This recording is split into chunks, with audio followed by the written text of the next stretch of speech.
പ്രിയ സുഹൃത്തുക്കളെ, ഞാൻ ഇന്നൊരു പുതിയ വീഡിയോ ആയിട്ടാണ് നിങ്ങളുടെ മുന്നിലേക്ക് വന്നിരിക്കുന്നത്. വീഡിയോ എന്ന് പറഞ്ഞു കഴിഞ്ഞാൽ നമ്മളെ ഭയത്തെക്കുറിച്ചുള്ള ഒരു വീഡിയോ ആണ് ഞാൻ ഇന്നിവിടെ ചെയ്യാൻ പോകുന്നത്. നിങ്ങൾക്ക് വീഡിയോ ഇഷ്ടമാണെന്നുണ്ടെങ്കിൽ തീർച്ചയായിട്ടും നിങ്ങൾ നിന്നെ ഒന്ന് സപ്പോർട്ട് ചെയ്യുക. അപ്പോൾ നമുക്ക് വീഡിയോയിലേക്ക് കിടക്കാം.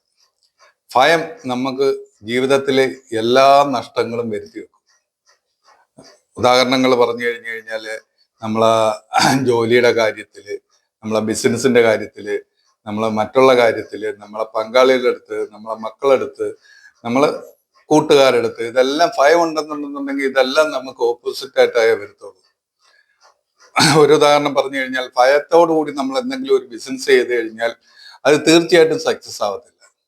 പിന്നെന്താന്ന് പറഞ്ഞു കഴിഞ്ഞാൽ നമ്മൾ ജോലി ചെയ്യുന്നിടത്ത് നമ്മളെ മേലുദ്യോഗസ്ഥരെയോ അല്ലാതെ ഭയപ്പെട്ട് നമ്മൾ ജോലി ചെയ്യുകയാണെന്നുണ്ടെങ്കിൽ തീർച്ചയായിട്ടും ആ ജോലി ശരിയായി വരത്തില്ല. എന്തെങ്കിലും തെറ്റുകുറ്റങ്ങൾ ആ ജോലിയിൽ ഉണ്ടായിരിക്കും. അതുപോലെ തന്നെ നമ്മളെ പങ്കാളിയെടുത്ത് ഭയം ഉണ്ടെന്നുണ്ടെന്നുണ്ടെങ്കിൽ നമ്മൾ ചെയ്യുന്നതെല്ലാം ഒരു ഭയത്തോടു കൂടി ചെയ്യുകയാണെന്നുണ്ടെങ്കിൽ അതിൽ തെറ്റുകുറ്റങ്ങളെ കൂടുതൽ ഉണ്ടാവത്തുള്ളൂ. അത് നമ്മളെ ജീവിതത്തെ ബാധിക്കുന്ന ഒരു വിഷയമാണ്.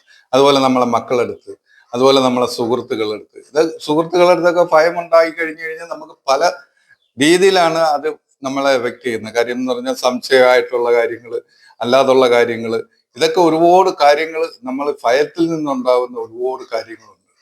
ആ ഭയം മാറ്റിവെച്ച് നമ്മൾ മുന്നോട്ട് പോകുകയാണെന്നുണ്ടെങ്കിൽ ജീവിതത്തിൽ നമുക്ക് ഒരുപാട് ഉയർച്ചകളും നമുക്ക് നല്ല കാര്യങ്ങളും ചെയ്തു തീർക്കാൻ പറ്റും.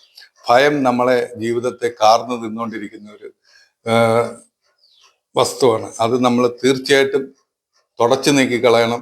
ഭയത്തെ നമ്മൾ മനസ്സിൽ നിന്ന് എടുത്ത് കളയണം. എങ്കിലേ നമുക്ക് മുന്നോട്ട് പോകാൻ പറ്റത്തുള്ളൂ. ഇത്രയും പറഞ്ഞുകൊണ്ട് ഞാൻ എൻ്റെ വീഡിയോ നിർത്തുകയാണ്. അടുത്തൊരു വീഡിയോ ആയിട്ട് വീണ്ടും കാണാം.